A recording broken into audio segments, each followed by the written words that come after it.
Chowkbazar police station વિસ્તારમાં રહેતી નાની બાલિકા ઉંમર વર્ષ 15, 5 દિવસ અગાઉ બિહારથી પોતાની માતા પાસે પ્રથમ વખત સુરત ખાતે આવેલી અને ગઈકાલ સાંજે પોતાની બહેનો સાથે ફૂલવાડી માર્કેટમાં ખરીદી કરવા નીકળેલી અને ત્યાંથી ભૂલી પડી જતા ચકચાર મચી ગઈ હતી.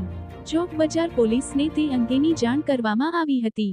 ગણતરીના કલાક દરમિયાન બાલિકાને દિલ્હી ગેટ પાસેથી શોધીને તેમના માતા સાથે મિલન કરાવી માનવતાના દર્શન કરાવેલ હોવાથી સ્થાનિક રહીશોએ ચોકબજાર પોલીસ સ્ટાફ ઉપર પુષ્પવર્ષા કરી લાગણીભર આભાર વ્યક્ત કર્યા હતા. Bureau report, Surat.